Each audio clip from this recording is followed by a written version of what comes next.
regalo si Mafi. Tita Mafi. Kaya yan. Sirain mo lang. Okay, ang tagal. Ano na eh. That. Yes. Cheese. Cheese butter. Ano yan?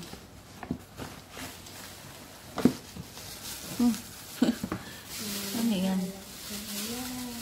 Sino yan? Sino yan? Sino ba yan? Sino ba to?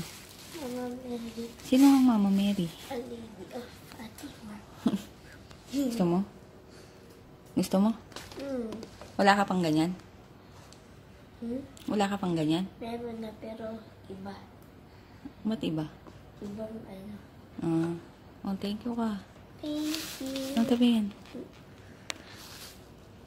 Tapos ito sa akin. Yan, slippers. Sakto. Tita Mapi. Oh, diba? Pasensya na sa ano ko. Kuko.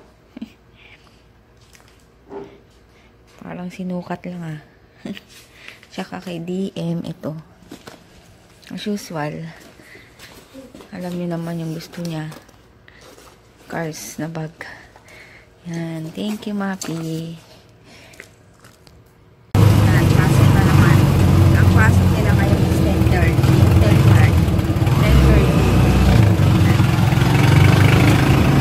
Gamit niya na yung bag ni binigay ni Mapi.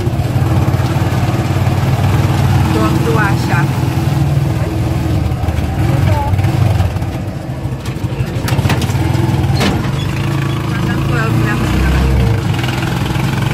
Ngayon lang ako nag-vlog ulit kasi sandali lang sila DM kanina sa school dahil exam lang. Tapos pumunta kaming Masinag. Sinamahan ko yung isang mami. Tapos yun, ang sakit ng ano ko, yung abs. Hindi, abs. Yung, ang tawag dito?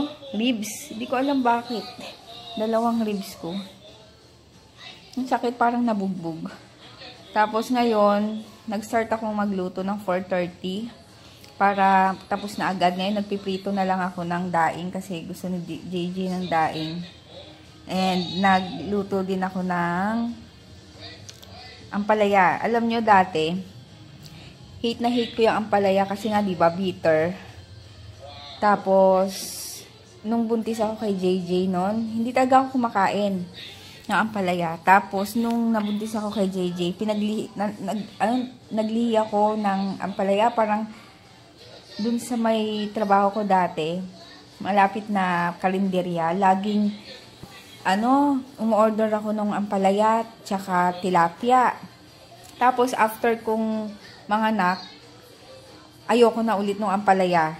Tapos, mga nakalipas, ang tagal na, pero lately na lang ako na sa ampalaya, nung ako na nagluluto, talagang tinanggalan ko ng pait. Ngayon, favorite ko na siya. Ewan ko, hindi talaga ako makain nun. Pero, yung okra, hindi ko talaga magawang kainin. Kasi, ewan ko ba, slimy masyado.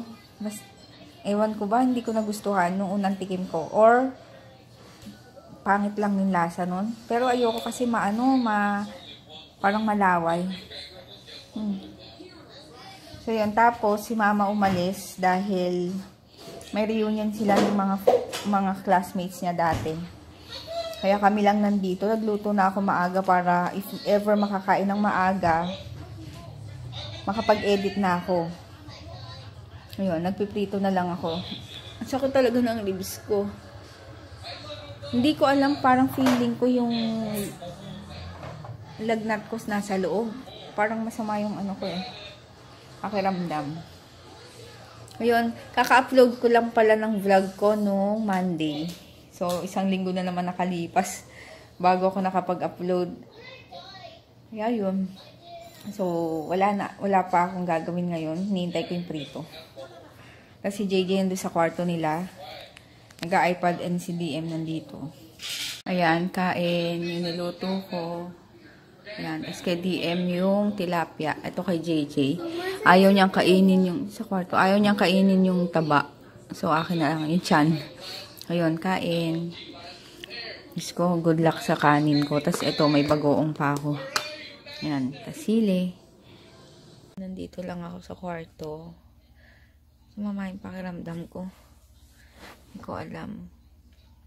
Tapos na akong magbagahe. Ano tawag doon? Mag-ayos ng dadalhin bukas kasi mag-overnight kami sa Tagaytay kasama yung tita ni Dalton. Tapos, dapat pupunta kami sa lamay ng kapatid ni Faye. Kaso nga lang, si Ann biglang sumama yung pakiramdam. And ako dapat susunod. Kaso, yun nga, siguro next week or hindi ko alam kung kailan. Yun. Sa 23 na yata yung libing eh. Buti na lang hindi rin kami natuloy kasi super sama ng pakiramdam ko. Tinapos ko na lahat ng gagawin ko para higa na lang ako. Tapos yun. So mag-good night na ako kasi baka hindi ko na naman to ma-close yung vlog. Yun, thank you sa mga nag-comment and sa mga nakakamiss ng vlogs. Pasensya na kung pasulpot-sulpot yung upload ko. Pero, yun, tinatry kong gawin, mag-upload. So, yun, good night. See you tomorrow. Bye-bye.